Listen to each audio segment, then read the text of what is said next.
Iran ಸೇರಿ ಮಧ್ಯಪ್ರಾಚ್ಯದಲ್ಲಿ ಯುದ್ಧದ ಭೀತಿ ಇರುವಂತಹ ಹಿನ್ನೆಲೆಯಲ್ಲಿ ಯುದ್ಧ ಭೂಮಿಯಲ್ಲಿ ಇರುವಂತಹ ಕನ್ನಡಿಗರ ರಕ್ಷಣೆಗಾಗಿ ಕೇಂದ್ರಕ್ಕೆ ಪತ್ರವನ್ನ ಕೂಡ ಬರೆಯಲಾಗಿದೆ. ಕನ್ನಡಿಗರನ್ನ ಸೇಫ್ ಆಗಿ ಕರೆದುಕೊಂಡು ಬನ್ನಿ ಅಂತ ಹೇಳಿ ಸಿಎಸ್ ಶಾಲಿನಿ ರಜನೀಶ್ ಪತ್ರವನ್ನ ಬರೆದಿದ್ದಾರೆ. ಕೇಂದ್ರ ನಾಗರಿಕ ವಿಮಾನಯಾನ ಸಚಿವಾಲಯಕ್ಕೆ ಪತ್ರವನ್ನ ಬರೆದಿದ್ದಾರೆ. ಅನಿಶ್ಚಿತತೆಯಿಂದಾಗಿ ವಿಮಾನ ಸಂಚಾರದಲ್ಲಿ ಅಡಚಣೆಯಾಗಿದೆ. ಈ ಪ್ರವಾಸಿಗರು ಪ್ರಯಾಣಿಕರು ಎಲ್ಲರೂ ಕೂಡ ಬರೋದಕ್ಕೆ ಸಾಧ್ಯ ಆಗದೆ ಸಾಕಷ್ಟು ಪರದಾಟವನ್ನ ಪಡ್ತಾ ಇದ್ದಾರೆ.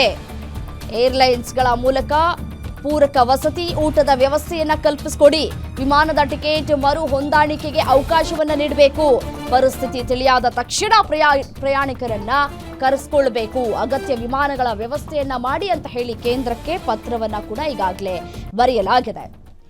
ಶಾಲಿನಿ ರಜನೀಶ್ ಅವರು ಪತ್ರವನ್ನ ಬರೆದಿದ್ದಾರೆ. ಈಗಾಗಲೇ ಅರಬ್ ರಾಷ್ಟ್ರಗಳಲ್ಲಿ ಕನ್ನಡಿಗರು ಪರದಾಡ್ತಾ ಇದ್ದಾರೆ. ವಾಪಸ್ ಬರೋದಕ್ಕೂ ಕೂಡ ಸಾಧ್ಯ ಆಗದೆ ಒಂದು ಕಡೆ ಏನು ಮಾಡಬೇಕು ಅನ್ನುವಂತಹ ದಾರಿಯೂ ಕೂಡ ತೋಚದೆ ಪರದಾಡ್ತಾ ಇದ್ದಾರೆ. ಊಟದ ವ್ಯವಸ್ಥೆ, ನೀರಿನ ವ್ಯವಸ್ಥೆ ಮತ್ತು ಹೋಟೆಲ್ಗಳಲ್ಲಿ ತಂಗಿರುವಂತಹ ಹಿನ್ನೆಲೆಯಲ್ಲಿ ಕ್ಷಣಕ್ಕೂ ಹೋಟೆಲ್ನ ಬಿಲ್ಲು ಕೂಡ ಜಾಸ್ತಿ ಆಗ್ತಾನೆ ಇರುತ್ತೆ.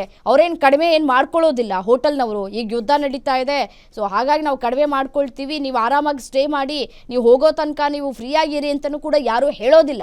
ಸೊ ಹಾಗಾಗಿ ಕೇಂದ್ರಕ್ಕೆ ಸಿಎಸ್ ಶಾಲಿನಿ ರಜನೀಶ್ ಅವರು ಪತ್ರವನ್ನು ಬರೆದಿದ್ದಾರೆ. ಆದಷ್ಟು ಬೇಗ ಅವರನ್ನು ಏರ್ ಲಿಫ್ಟ್ ಮಾಡಿಸುವಂತಹ ಕೆಲಸವನ್ನು ಮಾಡಬೇಕು, ಅಥವಾ ಈ ವಿಮಾನಗಳ ಹಾರಾಟ ಏನು ರದ್ದಾಗಿದೆಯೋ ಅದಕ್ಕೆ ಬೇರೆ ಏನಾದರೂ ವ್ಯವಸ್ಥೆಯನ್ನು ಕಲ್ಪಿಸಿಕೊಡಿ ಅನ್ನುವಂತಹ ವಿಚಾರವನ್ನು ಅವರು ಪತ್ರದಲ್ಲಿ ಉಲ್ಲೇಖ ಮಾಡಿದ್ದಾರೆ. ಮತ್ತು ಅವರಿಗೆ ಊಟದ ವ್ಯವಸ್ಥೆ, ಕುಡಿಯುವ ನೀರಿನ ವ್ಯವಸ್ಥೆಗಳೆಲ್ಲವೂ ಕೂಡ ಆಗಬೇಕು ಅನ್ನುವಂತಹ ವಿಚಾರವನ್ನು ಅವರು ಪತ್ರದಲ್ಲಿ ಉಲ್ಲೇಖ ಮಾಡಿದ್ದಾರೆ.